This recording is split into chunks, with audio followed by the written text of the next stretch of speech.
കാസർഗോഡ് തായന്നൂരിലെ CPM local committee office ആക്രമിച്ച സംഭവത്തിൽ 2 BJP പ്രവർത്തകർ അറസ്റ്റിലായി. എണ്ണപ്പാറ സ്വദേശി വിശാൽ ബാബു, പറക്കളായി സ്വദേശി അഭിനവ് എന്നിവരെയാണ് അമ്പലത്തറ പോലീസ് അറസ്റ്റ് ചെയ്തത്. ബുധനാഴ്ച പുലർച്ചെയായിരുന്നു ഓഫീസിന്റെ ജനൽ ചില്ലുകളും കൊടിമരങ്ങളും തകർത്തത്. പ്രതികൾ സഞ്ചരിച്ച സ്കൂട്ടറിന്റെ CCTV ദൃശ്യങ്ങളും ആക്രമണത്തിനിടെ പരിക്കേറ്റ പ്രതി ആശുപത്രിയിൽ ചികിത്സ തേടിയതുമാണ് കേസിൽ വഴിത്തിരിവായത്. You have reached the complete wedding mall in Kerala. രാജകുമാരിയുടെ വിവാഹ വസ്ത്രം അതിഗംഭീരമാക്കാൻ പോകുന്നു.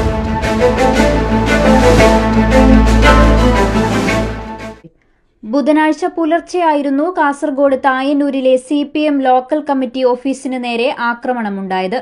ഓഫീസിന്റെ ജനൽ ചില്ലുകളും മുറ്റത്തുണ്ടായിരുന്ന കൊടിമരങ്ങളും അക്രമികൾ അടിച്ചു തകർക്കുകയായിരുന്നു. പ്രദേശത്ത് ബോധപൂർവം സംഘർഷമുണ്ടാക്കാനുള്ള ശ്രമമാണ് നടക്കുന്നതെന്നും ആക്രമണത്തിന് പിന്നിൽ BJP ആണെന്നും CPM നേതൃത്വം ആരോപിച്ചിരുന്നു. സംഭവത്തിൽ അമ്പലത്തറ പോലീസ് ഉടൻ തന്നെ കേസെടുത്ത് അന്വേഷണം ആരംഭിച്ചു. പ്രതികൾ സ്കൂട്ടറിൽ സഞ്ചരിക്കുന്നതിന്റെ CCTV ദൃശ്യങ്ങൾ പോലീസിന് ലഭിച്ചതാണ് അന്വേഷണത്തിൽ നിർണായകമായത്. ഇതിനിടെ ആക്രമണത്തിനിടെ പ്രതികളിൽ ഒരാൾക്ക് പരിക്കേറ്റിരുന്നു. ഇയാൾ ആശുപത്രിയിൽ ചികിത്സ തേടിയെത്തിയ വിവരമറിഞ്ഞ് പോലീസ് സ്ഥലത്തെത്തി കസ്റ്റഡിയിലെടുക്കുകയായിരുന്നു. തുടർന്ന് നടത്തിയ ചോദ്യം ചെയ്യലിൽ പ്രതികൾ കുറ്റം സമ്മതിച്ചു. എണ്ണപ്പാറ സ്വദേശി വിശാൽ ബാബു, പറക്കളായി തോണിക്കല്ല് സ്വദേശി അഭിനവ് എന്നിവരെയാണ് അമ്പലത്തറ SI MV പ്രകാശിന്റെ നേതൃത്വത്തിലുള്ള പോലീസ് സംഘം അറസ്റ്റ് ചെയ്തത്.